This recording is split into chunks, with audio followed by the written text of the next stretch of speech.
Welcome back to Wind Tunnel. Tonight we have a superlative motorsports experience. We're going to talk to the greatest racer of all time. How about that? It's a Wind Tunnel exclusive. His life is a mixture of storybook fable and legacy. Born into a racing family, I don't think anybody anticipated all of the things this guy would achieve. We're talking about oval racing and dirt racing and super speedways, and of course, those legendary cross-country treks that required nearly superhuman powers to complete. When you add in the ruthless and cutthroat opponents he's faced, why, it's easy to see why he tops an impressive list of racing legends. I'm talking, of course, about the one and only Speed Racer.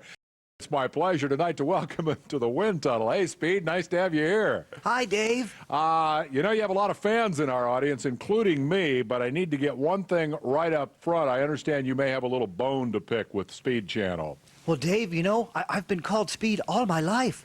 Then I turn on the TV and find a network with the same name. I mean, hey, come on, I was here first. So you think we're ripping you off, huh? Yeah, well, Spike Lee thought the same thing about Spike TV, and it didn't get him anywhere either.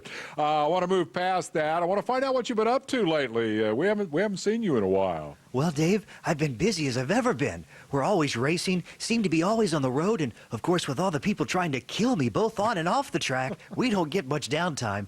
But we did just wrap up a testing session, and now we're back in the shop tuning up the Mach 5 and getting ready for the next big event. Oh, yes, that critically important stuff, testing. So what is it that you're testing? Oh, Dave, we were trying out a new supersonic car. Everything was going great until we realized that we had been sabotaged. They tried to say it was me that was the problem, but in the end, of course, I proved them wrong. Oh, well, of course. And I hear that all the time. You know, the driver says the car is just a pile, and the crew chief claims the problem is all the driver. Let me ask you, though, about your versatility. You've run every kind of race imaginable. You've won more than your share. Is there one that stands out in your memory? Well, Dave, I'd have to say probably the race around the world. It was incredible. It had every condition imaginable. We were in the air, on the water, there was tarmac and dirt, and as usual, we were up against some of the dirtiest racers out there.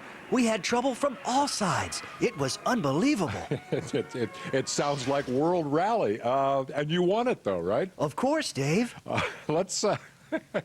interviewing a cartoon character.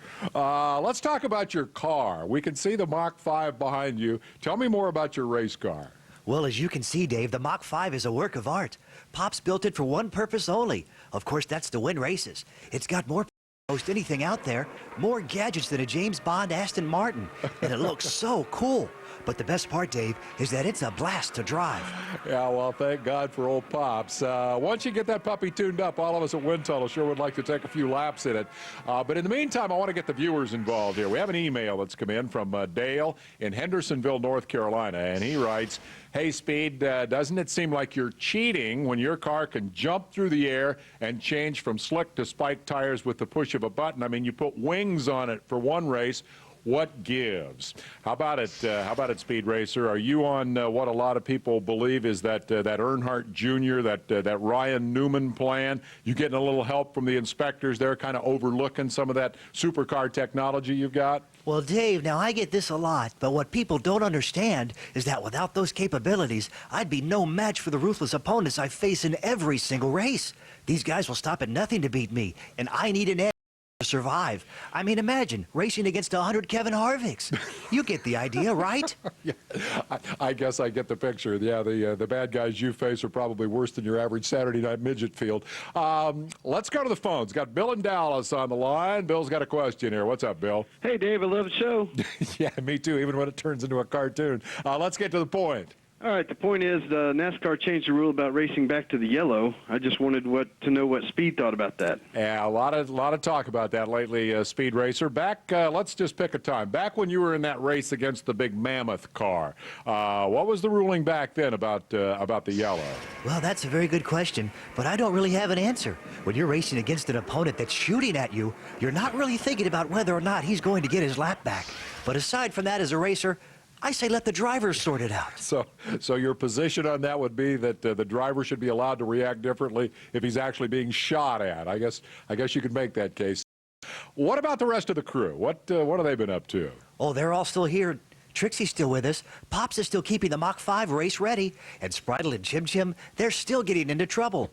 I could never get enough of old Spritle and Chim Chim. What about Racer X? Oh, Dave, you know I'd rather not talk about him. Of course, there's a lot of history there we're working through, so next question, please. Yeah, I guess that's fair enough. I guess even a cartoon character has a right to no comment. Let me ask you then about sponsorship. Racing has become this multi-million-dollar business. You're an independent. Is it getting harder and harder to go up against the big guys, say the car acrobatic team?